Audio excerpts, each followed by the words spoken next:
জানেন, ভারতের আসল পরিচয় কোনো ডেটা বা জিডিপি রিপোর্টে নেই। ভারতের আসল পরিচয় লুকিয়ে আছে সেই বাবার চোখের কোণে, যিনি মাসের ২০ তারিখের পর বাজারে গিয়ে মাছের দাম শুনে মাথা নিচু করে চলে আসেন। সেই মায়ের দীর্ঘশ্বাসে, যিনি নিজের সাধের শাড়িটা না কিনে বাচ্চার স্কুলের ফিস জমা দেন। আমরা ১৪৬ কোটির দেশ। আমরা বিশ্বের পঞ্চম বৃহত্তম অর্থনীতি। আমাদের দেশ থেকে প্রতি বছর মহাকাশে রকেট যায়। কিন্তু কখনো ভেবে দেখেছেন কি, সেই রকেটের জ্বালানি জোগাতে গিয়ে আপনার পকেট কেন প্রতিনিয়ত খালি হয়ে যাচ্ছে? ভারতের মধ্যবিত্ত সমাজ আজ এক অদৃশ্য যুদ্ধের মধ্যে দাঁড়িয়ে আছে, যেখানে তারা লড়াই করছে না, আসলে তারা তিলে তিলে বিলুপ্ত হয়ে যাচ্ছে। আপনি কি জানেন, আপনি যে ট্যাক্স দিচ্ছেন তার বদলে আপনি আসলে কি পাচ্ছেন? নাকি আপনি কেবল বড়লোকদের আরও বড়লোক হওয়ার সিঁড়ি হয়েই থেকে যাচ্ছেন? আজকের ভিডিওতে আমরা কোনো বোরিং ডেটা দেব না। আজ আমরা আপনার আর আমার জীবনের সেই সত্যিটা বলবো, যা কোনো বড় মিডিয়া হাউস বা পলিটিক্যাল ডিবেটে বলা হয় না। কেন ভারতের মধ্যবিত্ত আজ বিশ্বের সবথেকে অভাগা শোষিত শ্রেণী? চলুন আজ পর্দা ফাঁস করি।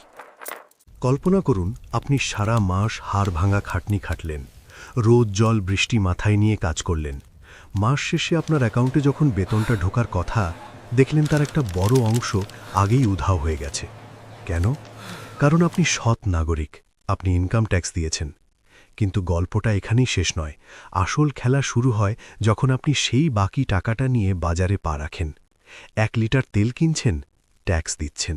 বাচ্চার জন্য বিস্কুট কিনছেন, সেখানেও ট্যাক্স। এমনকি অসুস্থ হয়ে হাসপাতালে ভর্তি হলে যে ওষুধটা কিনছেন, সেখানেও সরকারকে ভাগ দিতে হচ্ছে। একে বলা হয় ডাবল ট্যাক্সেশন।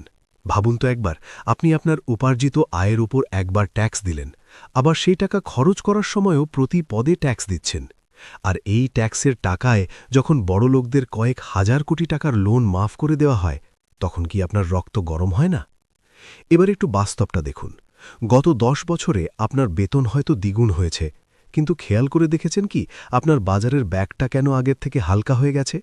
চাল ডাল তেল থেকে শুরু করে পড়াশোনা, সবকিছুর দাম বেড়েছে ২০০ থেকে ৩০০%। অর্থনীতিবিদরা একে বলেন ইনফ্লেশন, কিন্তু মধ্যবিত্তের কাছে এর নাম স্লো পয়জন বা ধীর গতির বিষ। কর্পোরেট জগৎ আমাদের শেখাচ্ছে বেশি কাজ করো, ৭০ ঘণ্টা খাটলে তবেই দেশ এগোবে। কিন্তু সত্যিটা হলো, আপনি যত বেশি খাটছেন আপনার পকেট তত বেশি ফুটো হচ্ছে। কারণ আমাদের এই ইকোনমিক সিস্টেমটা এমনভাবে তৈরি, যেখানে মধ্যবিত্তরা হলো সেই গিনিপিগ যাদের ঘাম ঝরিয়ে বড় কর্পোরেট হাউসগুলো তাদের প্রফিট গ্রাফ ওপরে তোলে। আপনি হয়তো ভাবছেন, আমি তো সঞ্চয় করছি, আমি তো ইনভেস্ট করছি। কিন্তু বন্ধু, আপনার সেই জমানো টাকার উপর ব্যাংক যে সুদ দিচ্ছে, তার চেয়ে অনেক দ্রুত হারে বাড়ছে জিনিসের দাম। অর্থাৎ টাকা জমিয়েও আপনি আসলে গরিব হয়ে যাচ্ছেন। একজন মধ্যবিত্ত মানুষ কেন এত পরিশ্রম করে? উত্তরটা খুব সহজ। নিজের সন্তানকে একটা ভালো শিক্ষা দেওয়া আর বিপদে পরিবারের জন্য ভালো চিকিৎসার ব্যবস্থা করা। কিন্তু আজ এই দুটোই আমাদের দেশে পরিষেবা নয়, বরং ব্যবসায় পরিণত হয়েছে। আপনি যদি আজ আপনার সন্তানকে একটি ভালো স্কুলে ভর্তি করতে যান, ডোনেশন আর ফিজের নামে যা চাওয়া হয় তা শুনে মনে হতে পারে আপনি কোনো স্কুল নয়, বরং আস্ত একটা আইল্যান্ড কিনতে এসেছেন। সরকারি স্কুলগুলোর দশা এমন করে রাখা হয়েছে যাতে আপনি বাধ্য হয়ে প্রাইভেট স্কুলের দরজায় কড়া নাড়েন। আর একবার সেই চক্রে ঢুকে পড়া মানে আপনার আয়ের একটা বিশাল অংশ সারা জীবনের মতো শিক্ষা মাফিয়াদের পকেটে চলে যাওয়া। আর চিকিৎসার কথা, সেটা তো আরও ভয়াবহ। সামান্য পেট ব্যথা নিয়ে বড় নার্সিংহোমে ঢুকলে বেরোনোর সময় হয়তো আপনার পকেটে বাড়ি ফেরার ভাড়াটুকুও থাকবে না। একটা মেডিকেল এমার্জেন্সি মানেই হল মধ্যবিত্তের তিল তিল করে জমানো সব সঞ্চয় এক লহমে ধুলোয় মিশে যাওয়া। কিন্তু এই যে পকেটে টাকা নেই, তার সমাধান হিসাবে আমাদের সামনে কি রাখা হয়েছে? লোন বা ইএমআই। বড় বড় কোম্পানিগুলো জানে আপনার কাছে টাকা নেই, তাই তারা আপনাকে স্বপ্ন দেখাচ্ছে, আজই কিনুন, টাকা দিন পরে। No cost EMI, zero down payment. এগুলো আসলে স্বপ্ন নয়, এগুলো হলো সোনার শিকল।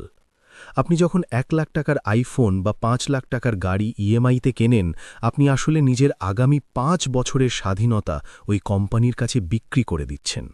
আপনি আর চাইলেও চাকরি ছাড়তে পারবেন না, আপনি চাইলেও অন্যায়ের প্রতিবাদ করতে পারবেন না, কারণ মাস গেলেই আপনার মোবাইলে ইএমআই এর মেসেজ আসবে। আমরা ভাবছি আমরা আধুনিক হচ্ছি, দামি ব্র্যান্ড ব্যবহার করছি, কিন্তু আসলে আমরা নিও স্লেভেরি বা আধুনিক দাসত্বের যুগে ঢুকে পড়ছি, যেখানে আমরা মালিক নই, আমরা কেবল কিস্তি মেটানোর মেশিন। এতক্ষণ যা শুনলেন তারপর আপনার মনে হতেই পারে, আমরা কি তবে এভাবেই শেষ হয়ে যাব? কিন্তু আসল রহস্যটা অন্য জায়গায়। আপনি কি কখনো ভেবে দেখেছেন কেন এত সমস্যা সত্ত্বেও আমরা রাস্তায় নামি না? কেন আমাদের ক্ষোভ সোশ্যাল মিডিয়ার একটা কমেন্টেই সীমাবদ্ধ থাকে? কারণ আমাদের খুব সুকৌশলে ব্যস্ত রাখা হয়েছে, কখনো ধর্মের নামে, কখনো আইপিএলের উন্মাদনায়, আর কখনো বা অর্থহীন রাজনৈতিক তর্কে। যখন আপনার পকেট কাটা যাচ্ছে, তখন আপনাকে টিভির পর্দায় এমন কিছু দেখানো হচ্ছে যা আপনার আবেগকে উত্তেজিত করে, কিন্তু আপনার পেট ভরায় না। মধ্যবিত্ত আজ বিলুপ্তির পথে, কারণ আমরা প্রশ্ন করতে ভুলে গেছি। আমরা মেনে নিয়েছি যে ট্যাক্স দেওয়া আমাদের ভাগ্য, আর সেই টাকায় সুবিধা না পাওয়া আমাদের নিয়তি। আমরা ভুলে গেছি যে এই দেশের অর্থনীতির আসল চাকাটা আমরাই ঘোরাই। আমরা যদি আজ কেনাকাটা বন্ধ করে দিই, এই বড় কর্পোরেট হাউসগুলো তাসের ঘরের মতো ভেঙে পড়বে। মনে রাখবেন, আপনি কেবল একজন কনজিউমার নন, আপনি এই দেশের একজন অংশীদার। দামি ব্র্যান্ডের জামা বা লাখ টাকার ফোন আপনার স্টেটাস সিম্বল হতে পারে না যদি আপনার ব্যাংক ব্যালেন্স শূন্য হয় আর মাথার ওপর ঋণের বোঝা থাকে। সতর্ক হবার সময় এখনই। সস্তায় বিনোদন আর কিস্তিতে স্বপ্ন কেনা বন্ধ করুন। নিজের অর্থনৈতিক জ্ঞান বাড়ান, বিনিয়োগের সঠিক পথ খুঁজুন, এবং সবথেকে বড় কথা, প্রশ্ন করতে শিখুন। কারণ আপনি যদি আজ নিজের অধিকারের কথা না বলেন, তাহলে আপনার পরের প্রজন্মকে দেখার জন্য কোনো মধ্যবিত্ত সমাজ আর অবশিষ্ট থাকবে না। তারা হয়তো জন্মাবেই ঋণের বোঝা নিয়ে। ভারতের মধ্যবিত্ত কি সত্যিই একদিন ইতিহাসের পাতায় হারিয়ে যাবে, নাকি আমরা আবার ঘুরে দাঁড়াব? উত্তরটা আপনার হাতে। ভিডিওটি যদি আপনার মনের কথা বলে, তবে নিজের কাছে আটকে না রেখে শেয়ার করুন, কারণ কথা না বললে কোনোদিন পরিবর্তন আসবে না।